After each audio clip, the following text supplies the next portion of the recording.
today morning.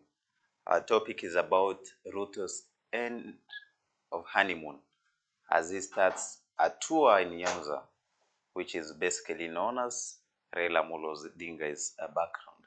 My name is Emmanuel Bosire, and we'll be diving more and more to understand perhaps what we mean by saying the end of Ruto's honeymoon and his working strategy and as how he's working now, more and more ensuring that whatsoever he plans comes to the meaning. This comes shortly after he reshuffles his cabinet on Wednesday night, as we saw. Now that's basically what we mean as his warning shot to his loyalists. We know that many of those that he appointed to attend to different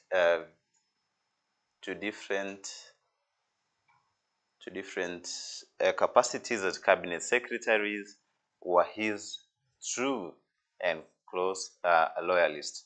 So these loyalists include Ababu Namwamba in Lost Arts and Culture. We have Dr. Alfred Mutua, one of his loyalists, who has been moved to tourism. We have Moses Kuria, who is moved to public service. We have the likes of Zakaria Njeru, who has been moved to water. The likes of Penina Malonza, moved to ESC. We have the likes of Paul Kiprono Rotich to crops, including others like the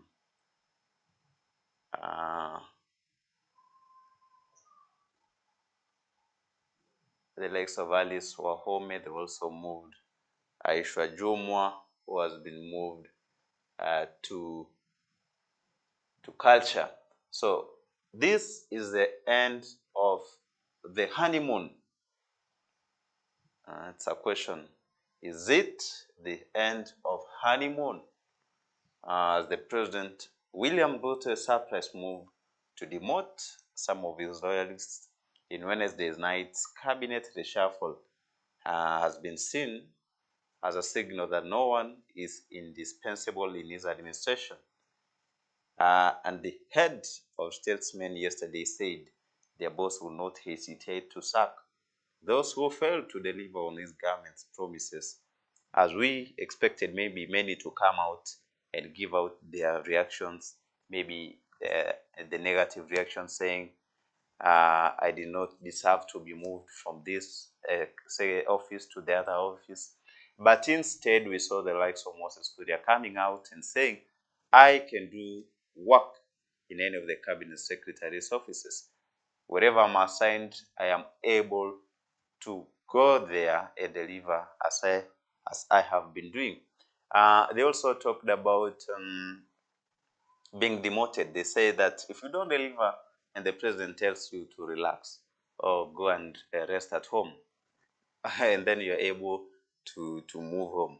Now, this is the main discussion. We're saying that it seems like in Ruto's government, nobody is indispensable.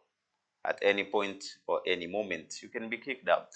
You can be told, my friend, kazi imekuwa ngumu, move to this docket or go home.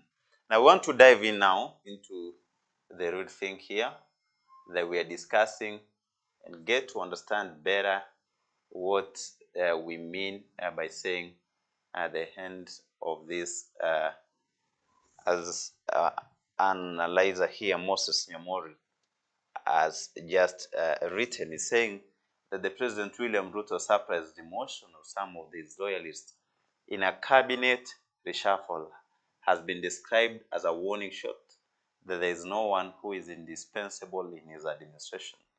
The Wednesday changes affected high-profile individuals who were at the forefront in President Ruto's 2022 elections, including party leaders who entered into a coalition agreement with the United Democratic Alliance, UDA, to back his bid.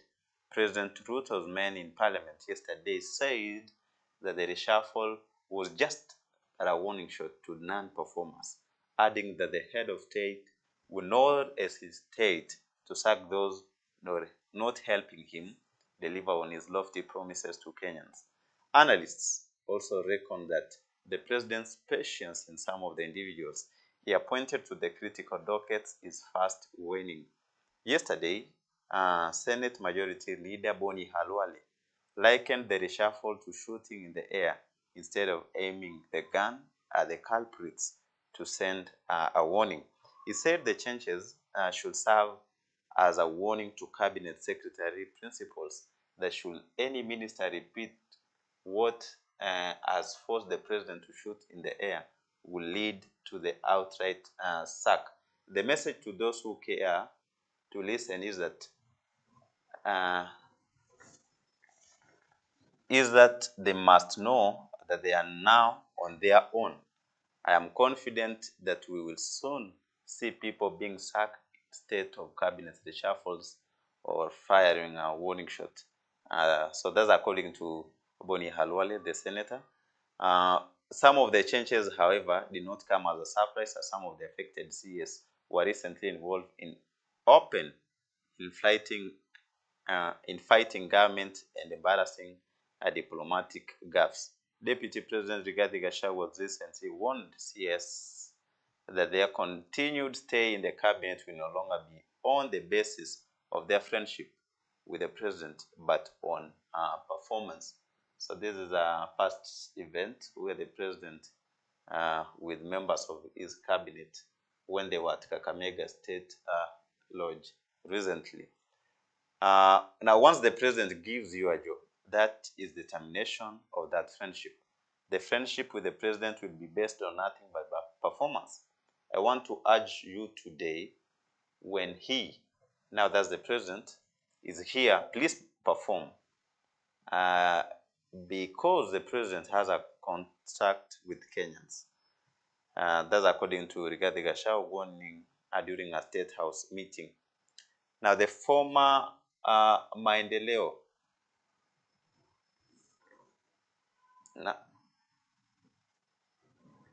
Now, the former Maendeleo Chapchap party leader Alfred Mutua was one of the biggest casualties with his foreign docket and diaspora being moved to Moses Kuria. We know Aisha Jumwa being moved to that of gender and culture.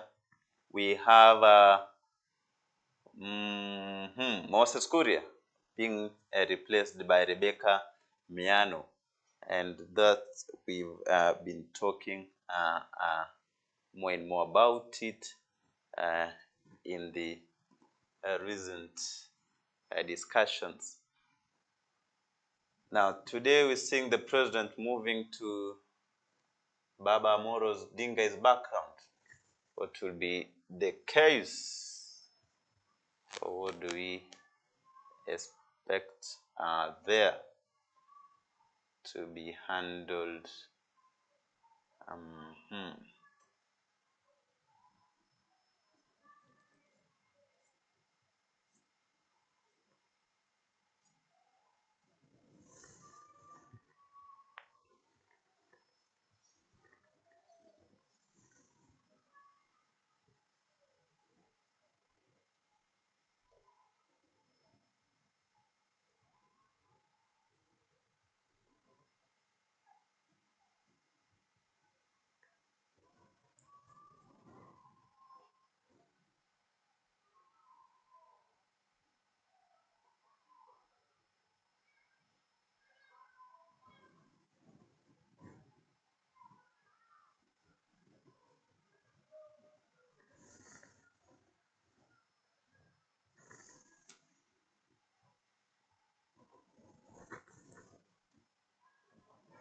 Now, that has been maybe a deep explanation of what we mean by saying the end of a honeymoon. We're seeing the reactions by the senators in the National Assembly with other members of parliament, especially those aligned to UDA, saying that when the president gives you a job, your friendship with him ends. Now, friendship remains particularly at the point of delivery. So if if you are not able to deliver, your contract will be terminated with the president. So those are according to Rigathi Gachagwa's statement they had given. Now, as CS, we've seen the likes of Moses Kuria, who's been seen fighting the government or that they are working for. So they are being reshuffled. It was like shooting the air, as Aboni Alole was saying.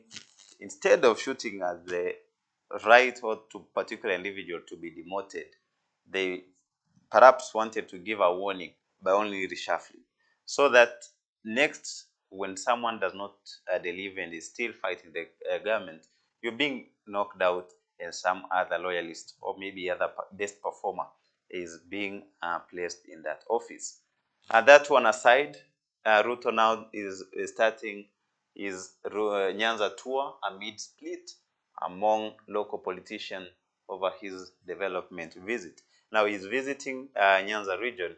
First, when you have the border crashes at Sondo between the Kericho County and Kisumu County, something that has been discussed of length, and many have wanted to see what will be the reaction of the government toward the residents of Sondu and how quick will that crisis and crash has be solved so as to restore peace. Remember, students are being affected going to school, markets are being affected, there's no peace.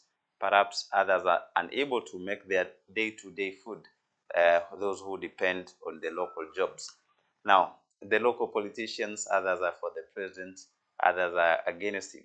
You've seen the punishment for ODM members who have been punished, the 5 who actually came from Nyanza. So there's a split of our politicians' ways and views toward the president. Now, but as he goes there, want to see what will be happening and how will it be.